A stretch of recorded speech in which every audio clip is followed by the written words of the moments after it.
after World War II, when the Cold War emerged, there was this feeling that the country could split apart very easily politically, and there was a desire that that not happen. So there was this kind of sort of self-imposed conformity. If the communists are atheists, Americans are religious. If the communists are acting collectively, we are true individuals. If the communists want to break down family structures, we are the tight nuclear family. Communism. Armageddon. These threats to the nation's freedoms are just too close for comfort. The United States has seen off superpowers in the past.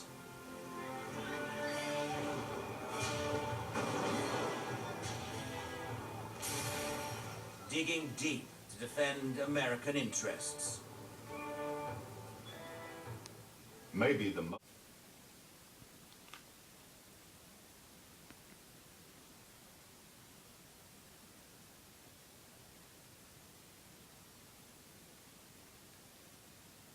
The Cold War with the Soviet Union is still going strong, playing out across the globe, and the final frontier. By the end of the Cold War, $7 trillion has been spent keeping America ahead of her communist rivals. The result? One of the most sophisticated and daring spacecraft ever built, the Space Shuttle. The space shuttle was a beautiful idea. It was an elegant craft that would be more efficient, more economical, because it could take off and land and be reusable. The shuttle adds to America's consumer boom. One of its primary functions was to launch communications satellites, helping expand America's ever-growing appetite for entertainment, communications, telephones, and GPS. And the technology that goes into the shuttle also comes back to Earth. Mobile phones, water purification, aeroplane landing gear, revolutionary firefighting equipment, cordless power tools, medical technology, and even ski wear. All benefited from the shuttle program. More than 100 space shuttle spin-offs are in production and everyday use. The shuttle is symbolic of the American story. It's like one of those self-fulfilling prophecies. You know, let's work for a better future. We'll get the better future.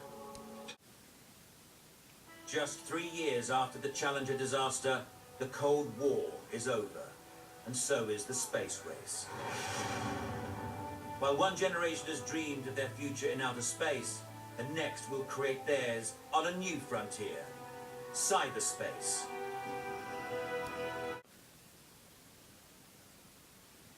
It was eerily silent.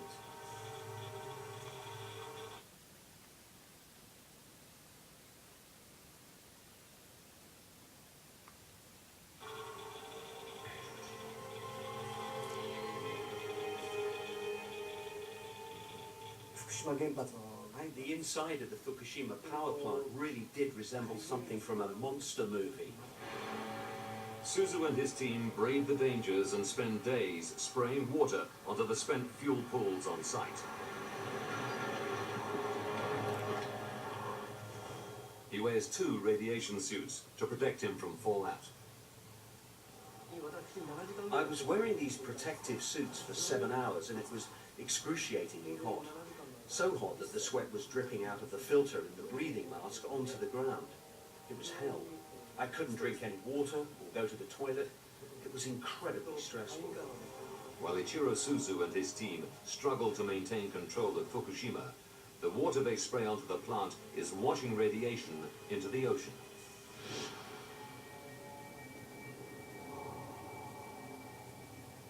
And 230 kilometers away in Tokyo, reports begin to emerge that supplies of drinking water may be affected.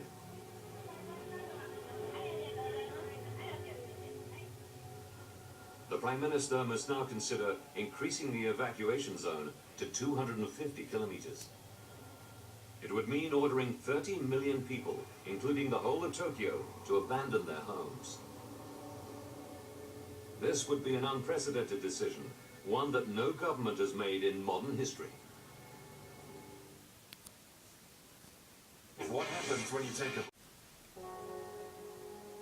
Knowing how the defenses failed and led to a catastrophic chain of consequences, Mike Waitman now examines whether the power company which runs the plant, TEPCO, could have done anything to avoid the disaster. He believes they may have been negligent in the run-up to the tsunami.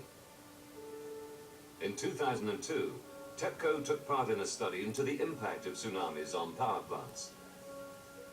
They concluded there was a 0% chance that an earthquake large enough to cause a damaging tsunami would affect the Fukushima plant in the next 30 years.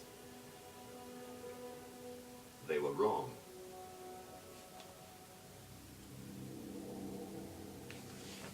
They didn't address the tsunami hazard sufficiently well. You must not underestimate rare natural events, and you must take those into account in your design. TEPCO say they had taken appropriate safety measures, taking account of all known information. But they say the scale of the tsunami was beyond anything they could have foreseen, and that since the incident, they've done everything possible to stabilize their reactors.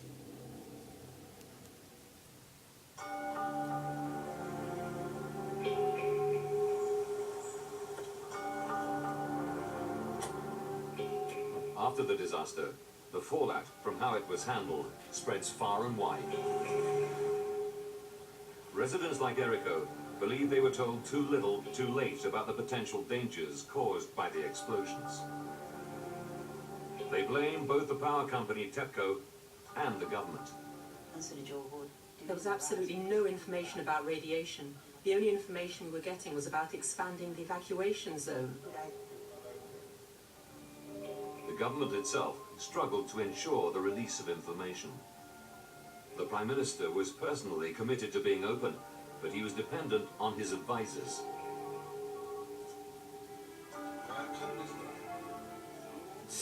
Immediately after the incident, the PM asked the experts, "What do you think is going to happen to Fukushima next?"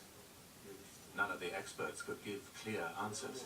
The only thing they confidently said was, a hydrogen explosion is not going to happen due to its design. We thought, if we cannot believe what they say, what can we really believe? The Prime Minister's experts had few details at their disposal because so little information was coming from TEPCO.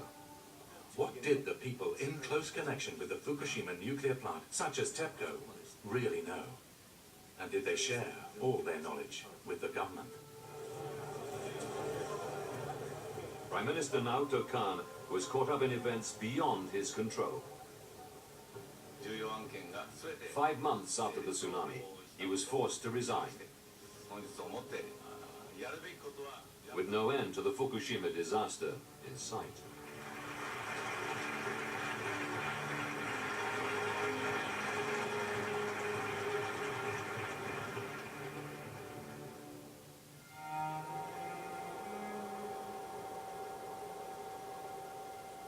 At the plant, the reactors are being brought into cold shutdown. But they continue to be dangerously radioactive. Clearly, the incident is still not under full control, and it may take some years before you get full access. Despite that, we know enough to move forward as a world community to learn lessons from Fukushima. Some nations have decided there is only one lesson to learn. In May 2011, 2 months after the disaster, Germany decided to halt its nuclear power program and focus its finances on research into renewable energy sources. Switzerland and Italy have followed suit. Japan relies on nuclear power for 30% of its energy use. With no power being generated at Fukushima, Tokyo is experiencing regular power shortages. The new Prime Minister is committed to continuing the country's nuclear program.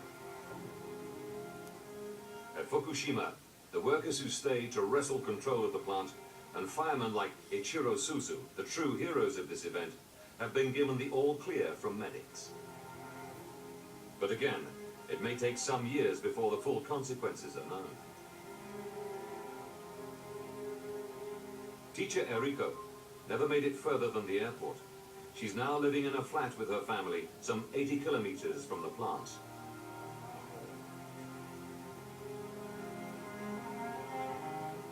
The bus her kindergarten class traveled home in missed the tsunami. All the children survived.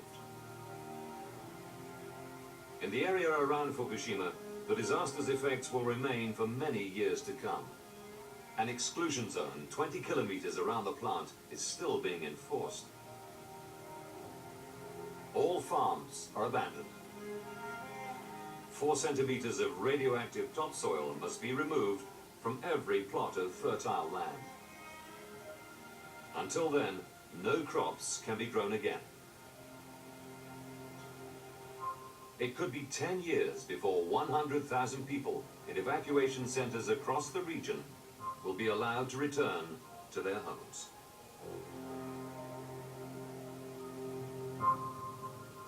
Next, in air crash investigation, cockpit recorder...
The power plant really did resemble something from a monster movie. Suzu and his team brave the dangers and spend days spraying water onto the spent fuel pools on site.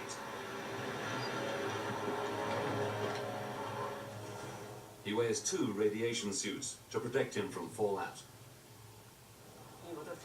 I was wearing these protective suits for 7 hours and it was excruciatingly hot. So hot that the sweat was dripping out of the filter in the breathing mask onto the ground. It was hell. I couldn't drink any water or go to the toilet. It was incredibly stressful.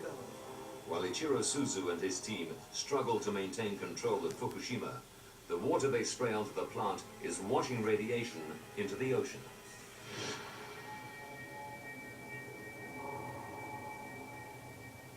And 230 kilometers away in Tokyo, reports begin to emerge that supplies of drinking water may be affected.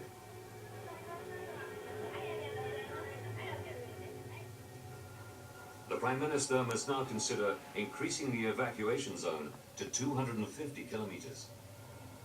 It would mean ordering 30 million people, including the whole of Tokyo, to abandon their homes.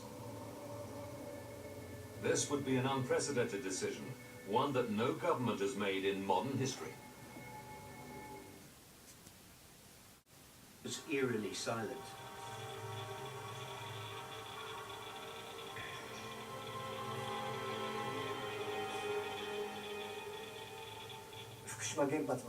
The inside of the Fukushima power plant really did resemble something from a monster movie.